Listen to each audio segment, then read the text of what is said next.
Good afternoon, everybody. It's that time again. I have two appointments at the hospital today. One to see the dietitian. It says dietetic on my letter, but I don't know whether that's even a word, so I've got that at 2:30, and then I have something else that's a seminar at 5:30, so I'm going to be there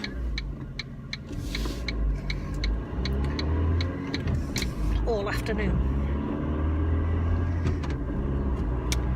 Have no idea what this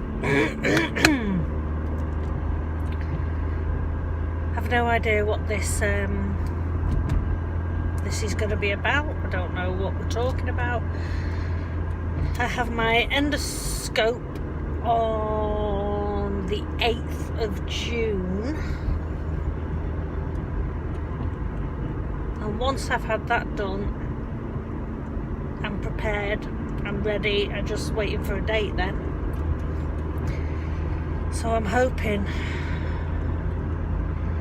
they don't keep me waiting too long, but we will see. We will see. So yeah, I'll update you when I get back. Okay.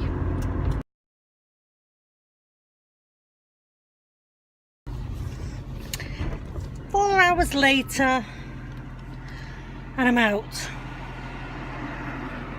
So basically, that was my first appointment. Was to go through all the foods that I used to eat, all the foods that I'm eating now, and the differences, and having a chat about good choices and that sort of thing. So, and then I had to wait 2 hours for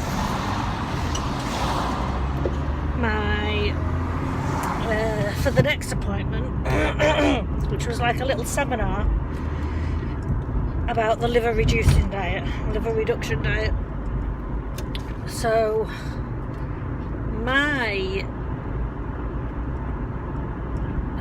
LRD it's not milk based, it's food based, and it looks like about the same amount of food that as I'm eating now. I think it's 1,000 calories, which is approximately what I'm eating now, so it won't be a big deal.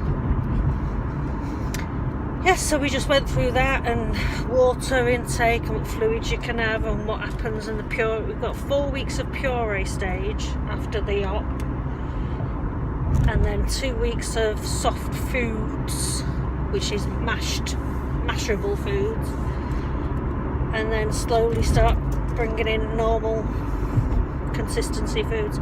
So I've now ticked all the boxes except for the endoscope, which is happening on the 8th.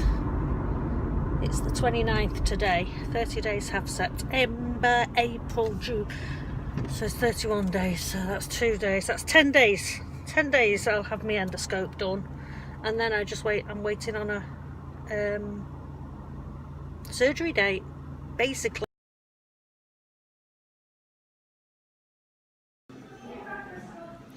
Hi. I've just had the endoscopy. That was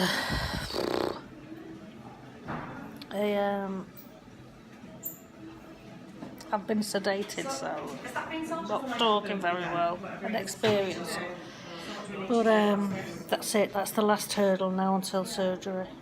Apparently I've got a small hernia, so they have offered to give me the full gastric bypass instead of the mini. Okay. Talk to you later. Bye.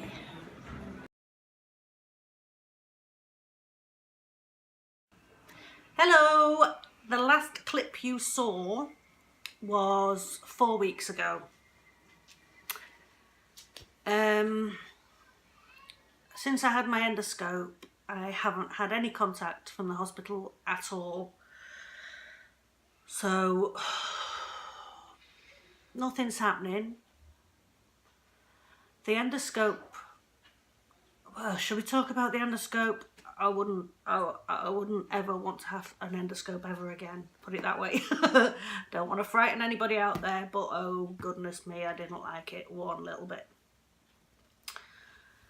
It's not painful, but I have a fear of vomiting, and it just made me retch a lot, so a bit traumatised by that. But anyway, done now. I do have a hernia. I have a hernia. Sorry, that's my husband in the corner. So I have a hernia, so they can't do the well, what he said was, before my endoscope, when I went to see him, he said, depending on what the endoscope is, we'll give you the mini bypass. So I was going in thinking, right, I'm having the mini bypass. And the reason why I chose the mini bypass was because at the seminar, they said that statistics show that you're less likely to have significant regain having the mini bypass or the gastric bypass as opposed to the sleeve. So I don't know where those statistics have come from, but they're the statistics that my hospital gave us when I was at this second seminar, which is also mentioned in this video earlier. I think it's been 4 weeks. I've no idea what's on the beginning of this video. So anyway, so I went in. They found out I had a 3 centimetre hernia going into my esophagus, from my stomach into my esophagus. I haven't got any symptoms of having a hernia, so I don't know. But they said that it's best to have the full gastric bypass because they can bypass that where the hernia is, instead of the mini bypass, which is just routing the bottom tubes rather than the top tube. Now they're going to be routing top and bottom tubes. So that's that. Anyway, so 4 weeks later, I hadn't heard anything from the hospital at all. So I rang them yesterday. And basically, I spoke to the coordinator, the surgeon coordinator, and she told me that I wasn't on the list that she's working from at the moment, but she is due to get a new list. No idea what that means. I have no idea what that means. I mean, do you get a new list every month? It is the beginning of a month.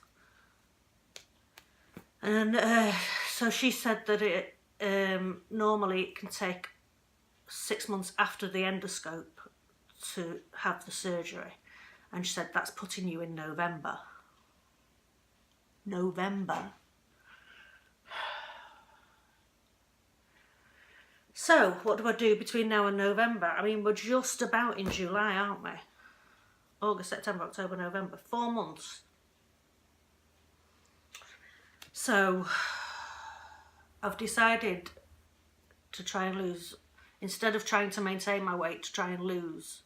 Because I haven't been dieting as such for a while, but I've been maintaining. So now I'm thinking, well, I've got 4 months to play with here, so I can lose a little bit more weight before the surgery, and then I'll feel like I'm doing something contributing to this surgery. I can't wait any longer to lose this weight. It's doing my head in. So both of us are going on a low carb keto diet. We're not doing Atkins, that's far too strict. But we're cutting out flour,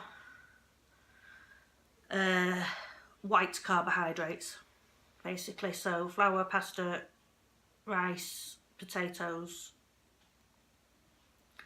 and that sort of thing, and just see whether my weight improves doing that.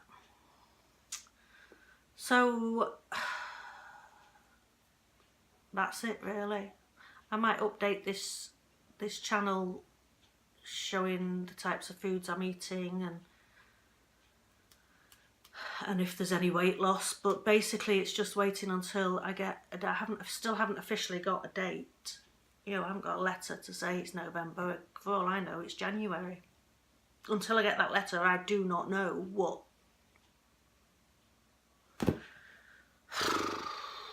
So, there you have it.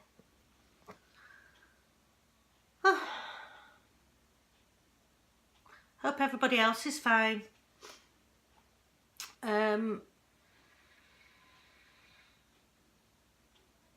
That's it then. Bye.